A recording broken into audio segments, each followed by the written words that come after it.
Okay, hello, Tom Maguire. So I just want to review the book Greenlights by Matthew McConaughey. Now, I personally thought this book was absolutely hilarious in places. I wasn't really too sure what to expect. I actually listened to the audio version on Audible, but I thought it was quite good actually listening to it because it's narrated by him as well. He's fantastic, isn't he? He's obviously a really good actor, and he's got a very unique voice, and he's really interesting to listen to, and he seems to put so much of his personality into it, and some of the stories that he tells, he's a really good storyteller.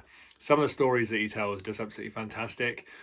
I'm not going to give any spoilers, but he talks about going away to Australia and staying with his family over there, and just the way he tells it, it's just really funny. And the impressions he does, the voices, the impressions, the accents he does aren't necessarily always that great, but it doesn't matter. It just kind of adds to it in a way. It's really good. I've seen quite a few Matthew McConaughey films over the years. I think he was fantastic in Wolf of Wall Street. I saw Interstellar the other day, which I thought was a brilliant film, although it kind of lost me a little bit towards the end, but I thought it was really, really good. Actually got a bit emotional at the end. It's pretty sad, but really, really good film. I really like him. I think he's done some great stuff over the years. He's very unique, I think. So full sort of success and kudos to him. Basically, he's a bit of a legend, really. There were times when I was listening to it at first, and I kind of thought, is this going to irritate me? Because he was kind of at times he's very kind of over the top and just kind of, he's got that Texan. He's obviously very confident and self-assured, and of course he is. He's a Hollywood actor. He's a very successful Hollywood actor. But if you're the sort of person that doesn't really have the stomach for that, you might not enjoy the audio version. You might be better off reading the book potentially.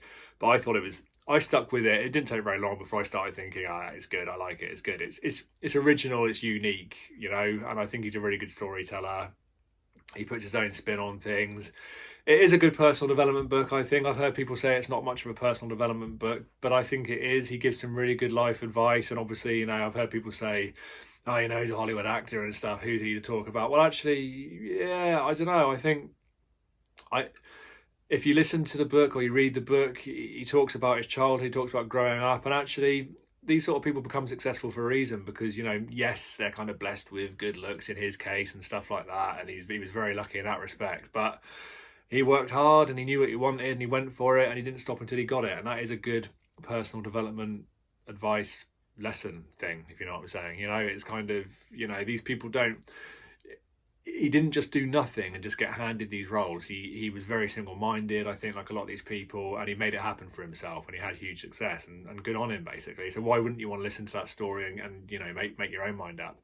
For me, I enjoyed it. I thought it was great. He talks about Robert Frost's quote when he says, the road, I took the road less travelled and it made all the difference. And he says sometimes the road less travelled isn't necessarily the one with the less traffic on it. He says at the end that one of his heroes is him in 10 years' time, which I really liked. I think that's a really good concept. That's something I talk about when I'm coaching people as well, is kind of actually, you need to try and be, it's something that Joe Rogan says as well, you need to try and be the hero in your own movie in your life, basically, the movie of your life.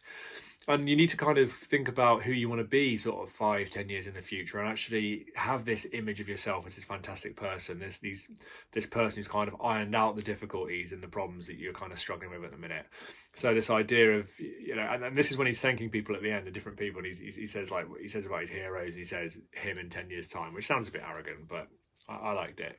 He thanks a few people at the end. He thanks Jordan Peterson as well. He says, so thank you to Jordan Peterson for the clarity. So I thought that was quite interesting.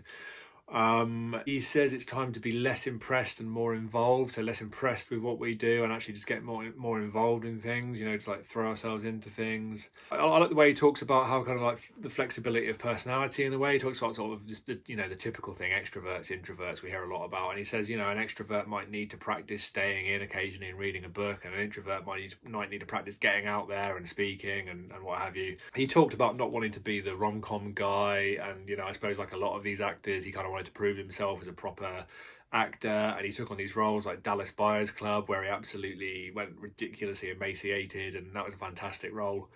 That's a brilliant film. So you do kind of get the feeling of ego being in there, and I wasn't quite sure how much he acknowledged that in a way. I did kind of think, what's wrong with being a rom-com guy actually if you're making a huge success out of it? But he did kind of say as well at the same time that was paying the bills and not to disrespect that and blah, blah, blah.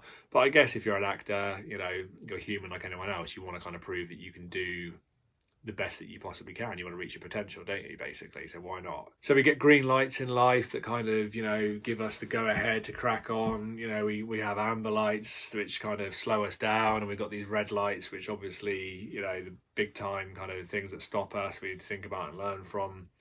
So yeah, just a really good book. I really enjoyed it. It's one of those books that some people will if you listen to it, you have to kind of accept. It's one of those books that if you choose to listen to it, then you might find him slightly irritating potentially. But I thought he was great. It took me a few minutes to get into it, and I thought, you know what, give it. You know, he's cool. He's himself, isn't he? He's unique. So yeah, really good book. Fantastic.